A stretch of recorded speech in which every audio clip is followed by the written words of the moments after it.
Geliefdes, dit is die afkondigingkies van ons gemeente.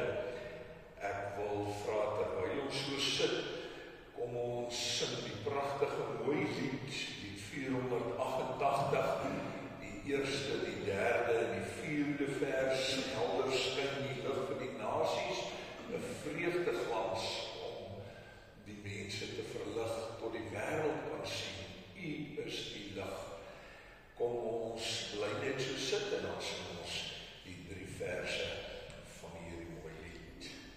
Helder skyn die lig vir die nasies, 'n vreugdeglans om die mense te verlig, tot die hele wêreld kan sien, U is die lig.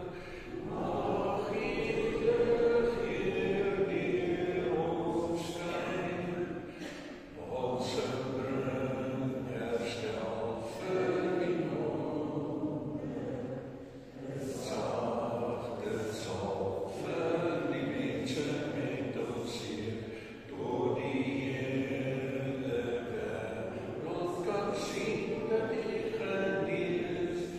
Mag U troos hier deur ons skyn. Heer, U woord gee hoop aan die nasies, 'n hart vol hoop om die volke te verbly, tot die hele wêreld kan glo dat U bevry. Mag U hoop hier deur ons gee. Ons kyk op na die berge en ons wonder, waar sal daar vir ons hulp vandaan kom? En dan sê ons saam met die psalmdigter, ons hulp is van die Here wat hemel en aarde gemaak het, en wat nooit die werke van sy hande sal laat vaar nie. Amen. Geliefdes, ek groet U met die seëngroet van die Here.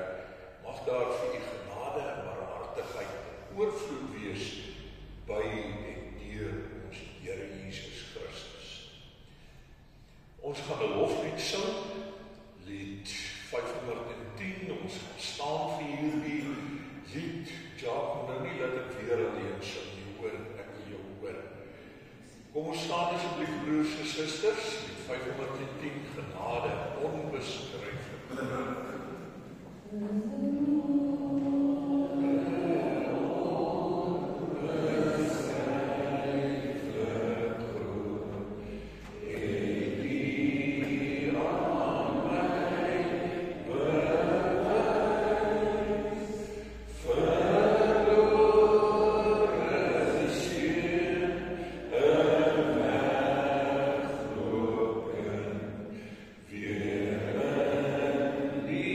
Vader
nogal mooi, behalwe net wat ek myself hoor, dit is nie so mooi vir my nie, maar so ek dink die sin heel mooi, baie dankie daarvoor.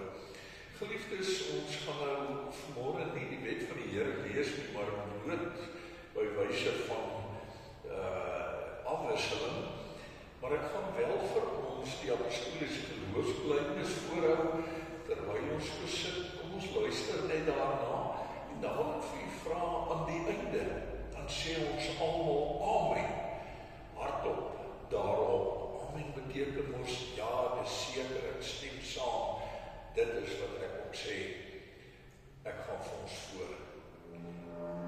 Ek glo in God die Vader, die Almagtige, die Skepper van die hemel en die aarde, en in Jesus Christus, sy eniggebore Seun, ons Here, wat ontvang is van die Heilige Gees, gebore is uit die Maagd Maria, wat gelei het onder Pontius Pilatus, gekruisig is, gesterf het en begrawe is, en ter helle neergedaal het, wat op die derde dag weer opgestaan het uit die dode, wat opgevaar het na die hemel en sit aan die regterhand van God, die Almagtige Vader, van waar hy sal kom om te oordeel die wat nog lewe en die wat reeds gesterf het.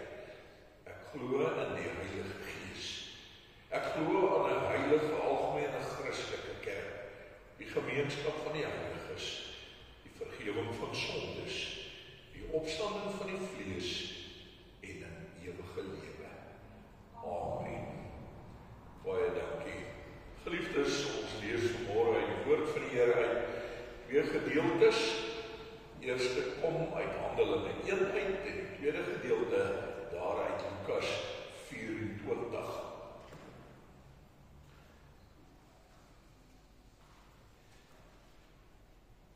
Kom ons buig net die hoofde in gebed voor ons dan die gedeelte saam lees. Here, ons sê Here, wat die heerlike voorreg om vanmôre ook hier in die kerkgebou by mekaar te kan kom. Dankie Here vir hierdie manne en vroue en kinders, jonk en oud, wat hierdie afspraak ook nagekom het. Dankie Here dat ek weet dat U vanmôre ook vir elkeen van ons, binne ons eie omstandighede, ons persoonlike omgewing en lewens iets wil ons sê. Daarom is ons hier. Maar dankie Here dat ons weet dat U ook U Gees vir ons gegee het, dat ons vir U kan vra dat die Gees ons gedagtes en ons harte sal open. Ja Here, dat U woord sal ingang vind in ons lewens. En dan, wanneer ons hier vandag ook uit mekaar uitgaan om die werksweek weer te begin van môre af, ja Here, dat daardie woord by ons sal bly.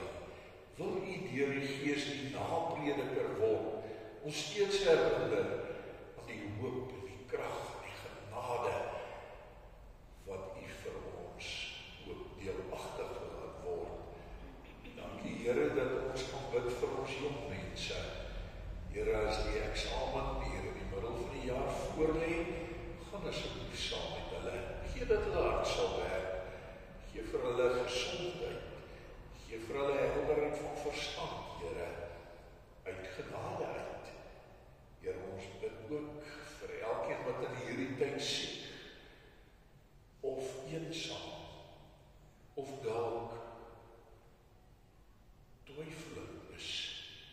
Ja, Here, wees ook by hulle.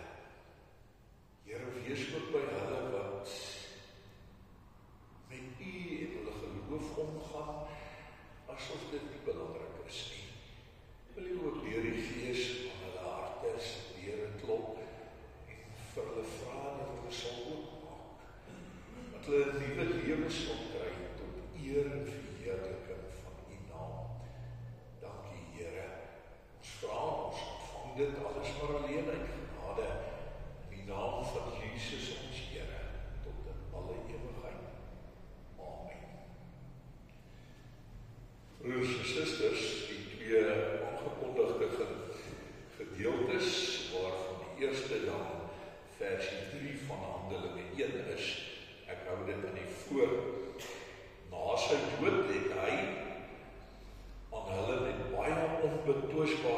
wyse ook getoon dat hy lewe. In die loop van 40 dae het hy by verskeie geleenthede aan hulle verskyn en met hulle oor die dinge van die koninkryk van God gepraat. Dan blaai ons na Lukas 24 se laaste 3 versies, 4 versies. Lukas 24 vanaf vers 50. Daarna het hy, dus Jesus, hulle by die stad uitgelei tot by Betanië. Daar het hy sy hande opgehef en hulle geseën. Terwyl hy hulle seën, het hy van hulle af weggegaan en is hy in die hemel opgeneem. Hulle het hom aanbid en met groot blydskap na Jerusalem toe teruggegaan. Daar het hulle die hele tyd by die tempel gebly en God geprys. Geliefdes, ons is wat die kerklike jaar betref, is ons nou in daardie tyd tussen Jesus se opstanding en die hemelvaart wat ons nou donderdag vier. Maar ons is aan die einde van daardie tydperk. Ons het in Handelinge gelees dat in hierdie 40 dae het Jesus by verskeie geleenthede, 10 geleenthede om presies te wees, aan die mense verskyn. Ek het so 2 eredienste daaraan gewy.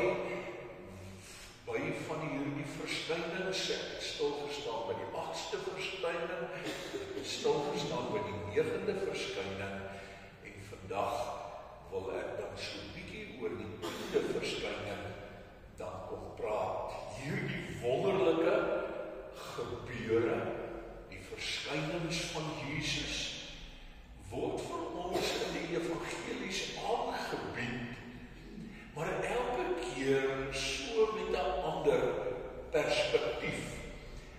Al die evangelies vertel daarvan, maar dan wil die evangelies met hulle spesifieke vertelling, wil hulle dan iets baie spesiaal en uniek aan daardie evangelie, wil hulle opdra. Ek dink maar aan die Johannes evangelie.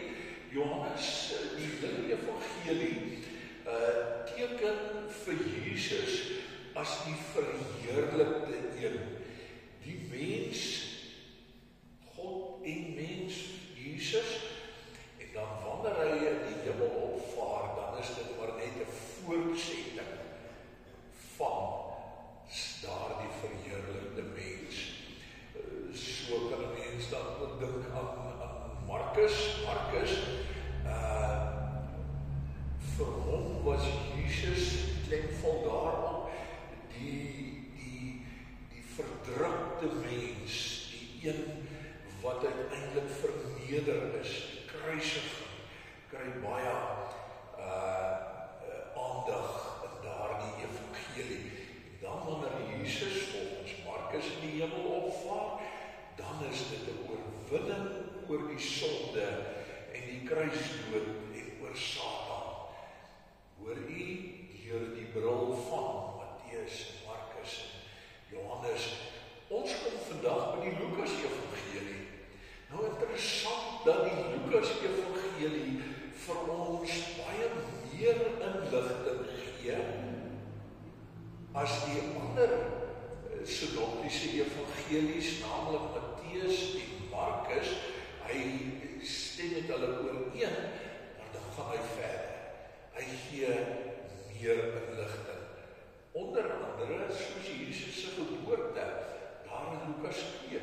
En nou hier aan die einde, lees ons die 10de verskyning van Jesus, en dan kom Lukas en hy bind die 10de verskyning en Jesus se hemelvaart as een gebeurtenis.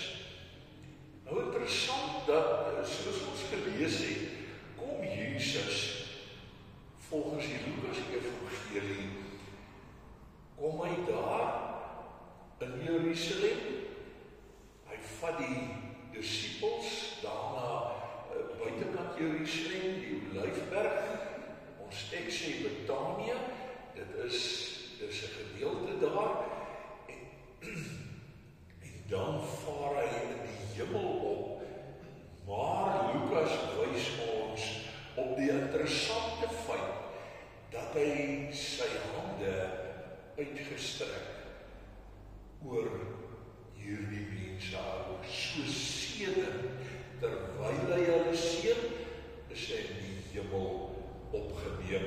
Nou op die oog af lyk dit soos 'n mooi handeling, totdat die mense bietjie sterk inzoom op hierdie handeling, en dit ook in konteks plaas, en mense gaan begin verstaan, waarom Jesus volgens die Lukas Evangelie dit dan so doen. Dan begin 'n mens verstaan dat Lukas wil 'n bepaalde boodskap hiermee oordra. Onthou, as 'n mens dan hieroor nadink in die konteks, dat volgens Lukas Jesus se hemelvaart staan teen die agtergrond van al Jesus se verskynings. Die eerste 5 verskynings handel oor mense, gelowiges, wat moedeloos geword het. Mense wat begin twyfel het, mense wat gewonder het, was dit nou alles nie moeite werd? Hy eerste 5 verskynings gaan elke keer daaroor om hierdie mense se geloof te versterk. Maria Magdalena, sy kry 'n stuk geloofs versterking. Mens kan maar sê geloofsekerheid. Daarna die groep vroue word in stilte versterk in hulle geloof met die wete dat Jesus lewe. Dan nou Petrus wat vir Jesus 3 maal verloon het. Jy kan maar net dink hoe hy gevoel. En dan verskyn Jesus aan hom en hy versterk hom. En hy maak hom rustig, gee vir hom 'n stuk rustigheid en geloof. Daai op 2 Emmausgangers, hulle stap op die pad af en hulle sê, ja, alles was verniet gewees. Dan verskyn Jesus aan hulle en hy wys vir hulle op al die beloftes van die profete in die Bybel, dat hierdie opstanding van Jesus, die kruising en die sterwe en dan die opstanding alreeds in die Bybel aangeteken is. As jy twyfel, is die boodskap daar, gaan na die woord toe. En dan in die laaste plek, die 11 disippels daar by mekaar, en Thomas was ook daar gewees.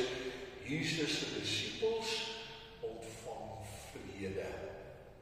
Dit was maar 'n onstuimige tyd, veral in die lewens van hierdie disippels. En dan ontvang hulle by Jesus se verskyning aan hulle 'n stuk vrede. Kort kan mens sê, hulle geloof was weer versterk met hierdie eerste 5 verskyning. Die tweede 5 verskynings van Jesus gaan alles oor die getuienistaak om diens te gaan lewer na buitekant toe. En dit gaan als oor die arbeid wat Jesus lank al vir sy disippels gesê verrig moet word. En hier kom Jesus en op 'n baie besonderse manier kom definieer hy weer hierdie taak. Vir die disippels sê hy, julle moet my getuies wees. Dan vir die disippels toe hulle daar vis vang, julle sal onthou Jesus verskyn aan hulle daar op die strand. Hulle vang niks en dan sê hy, nee, gooi die net aan die ander kant uit. Hulle doen dit in vertroue en dan vang hulle ons daai baie visse. Versterking vir die taak wat moet gebeur, doen wat Jesus vir julle sê. O Jakobus, hy moet hoor dat werke gaan saam met geloof. Ja, geloof sonder werke en dade is nutteloos. Hoor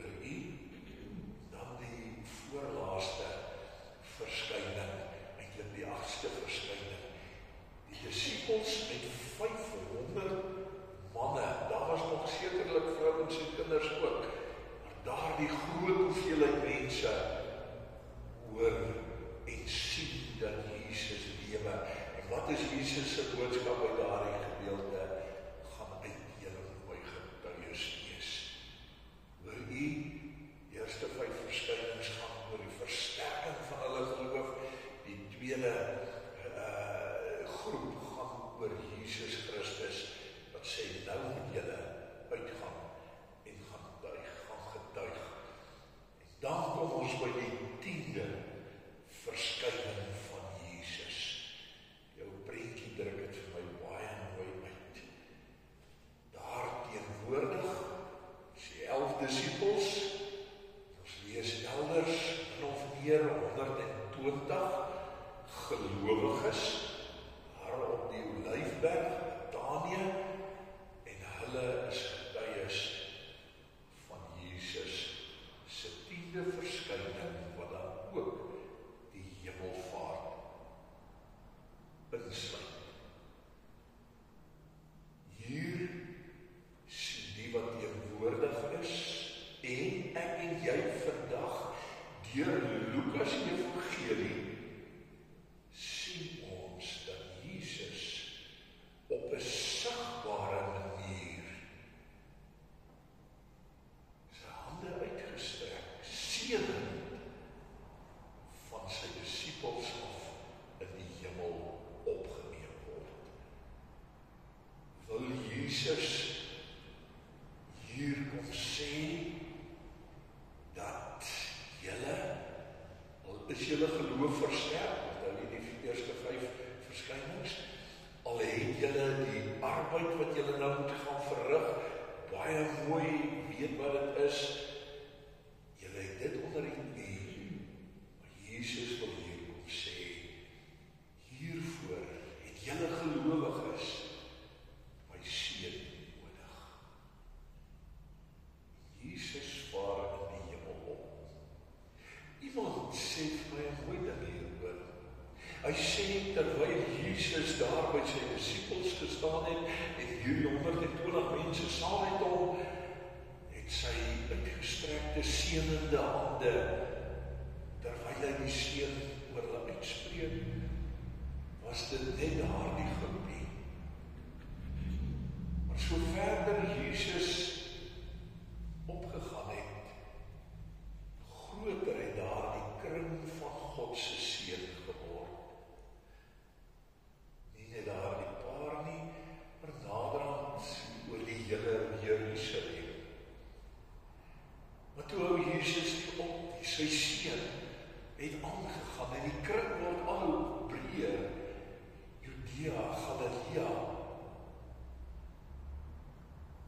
Naderhand is dit die streek, wat die seën van die Here ontvang. En dan uiteindelik, Jesus se seën oor die hele aardbol, tot by die uithoeke van die wêreld. Sluit Jesus sy aardse verblyf en werk af met sy hemelvaart volgens die Lukas Evangelie seënend. Sjoe, dit gebeur totdat Jesus in die hemel opgeneem was, tot hy daarbo nie meer gesien kon word nie. Die hele wêreld word uiteindelik ingesluit by hierdie seën. Die disippels, ander gelowiges wat daar teenwoordig was, moes daai prentjie van die seënende Here daar in die hemel opgevaar het. Dit moes in hulle verstande, in hulle lewens vasgebrand het. Jesus seën ons. Hy seën die wêreld waarin ons bly. En met daardie prentjie, so lees ons in die teksgedeelte, het daai mense omgedraai en teruggegaan na Jerusalem toe, na die alledaagse lewe toe. Die alledaagse lewe wat baie keer maar ook met 'n gesukkel gepaard gaan. Daardie uitdagings, daardie geveg, daardie stoei teen sonde en teen die magte van daardie dag. Ek dink aan die Romeine en die spulle. Maar hulle het daardie prentjie van die seënende Jesus volgens Lukas in hulle koppe gehad. En toe weet hulle, ons kan maar lewe, want Jesus lewe. Ons kan maar gaan werk, want Jesus seën ons. En dat is die goeie nuus as jy die res van die Bybel ons nou lees. Dat hierdie ouens wat daar aanvanklik daardie seën eerste ontvang het, hulle het uitgegaan en hulle het gaan werk en hulle het wonderlike dinge gebeur en hulle het wonderlike dinge gedoen. Jy kan maar net die Bybel gaan lees. En Jesus wil by wyse van Lukas evangelie vir ons sê, hierdie 10de verskyning, jy kan sterk wees in jou geloof. Jy kan oortuig wees van die boodskap van verlossing wat ek ontvang getuig in hierdie wêreld. Maar sonder die Here se seën gaan dit nie werk nie. Maar as die Here dit seën, as jy dit afbid, as jy dit joune maak, dan gebeur daar wonderlike dinge. Broers en susters, ek en jy is vanoggend deur die Gees verplaas deur die Lukas evangelie om ook die hemelvaart, Jesus se 10de verskyning gade te slaan. En wat sien ons daar? Ons sien die seënende Here. Die Here seën sy kinders, gelowige kinders, kinders wat ook weet, hulle moet leef, getuies wees in hierdie wêreld. Dit is wat die Here vir ons ook wil gee. En gaan ek en jy vanmôre hier vandaan uit, ook met 'n prentjie in ons kop, dat die seënende Here is daar in die hemel. En hy seën jou arbeid, hy seën jou lewe, hy seën die wêreld waarin ek en jy lewe. En daar is genoeg getuienis in die res van die Bybel, dat wanneer die Here by jou is, ja, dan is jy veilig. Dan kan jy aangaan met jou lewe. Kom ons gaan met mekaar uit vandag met daai prentjie in ons koppe, die 10de verskyning. Amen. Ons bly net so sit. Ek gaan 'n half minuut kans gee vir stil gebed. Sê vir die Here dankie vir dit wat jy gehoor het. Sê vir die Here wat jy daarmee gaan maak. En dan sal ek vir ons voorgaan in gebed.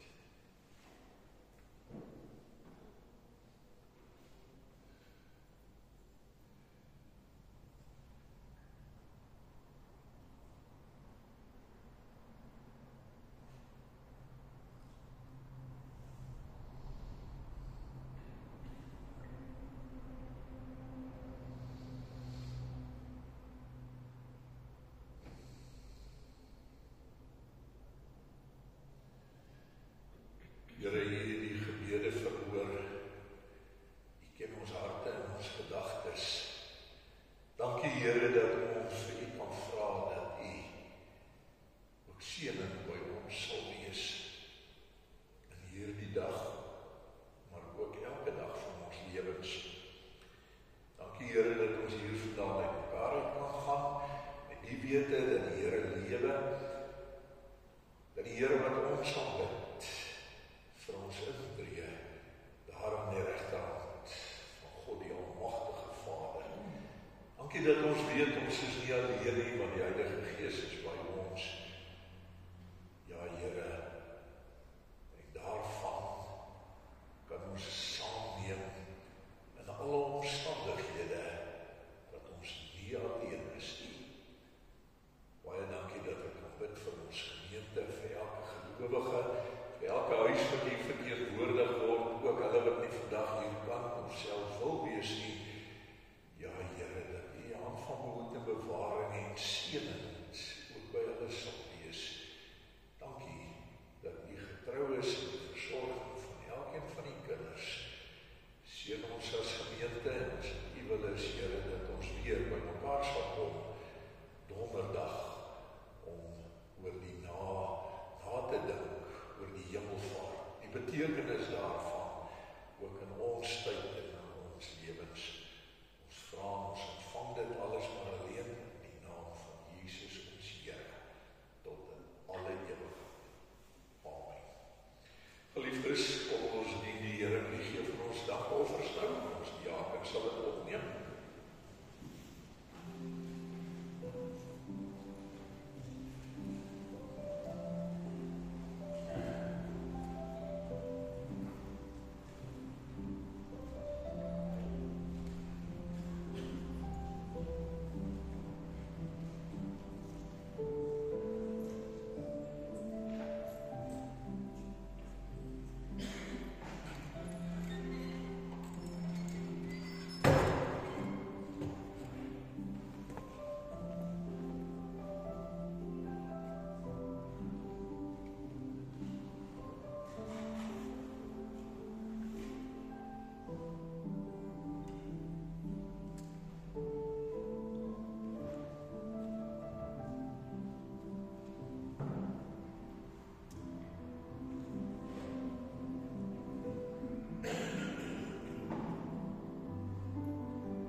Geliefdes, ons slotlied is die 308, ook 'n bekende en 'n pragtige lied.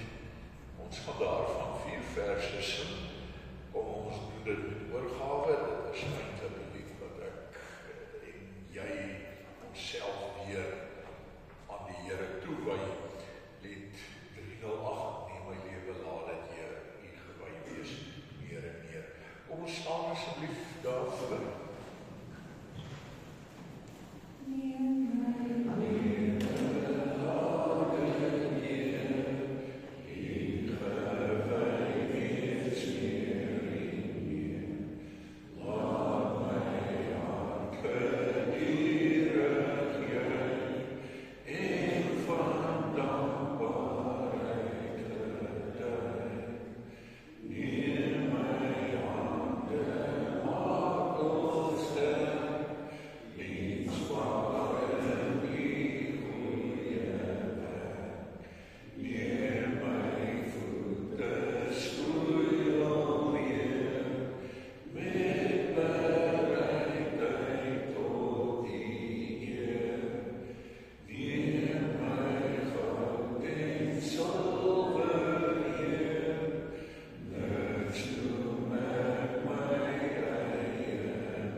liefde van God die Vader en die gemeenskap van die Heilige Gees by ons elkeen wees en bly.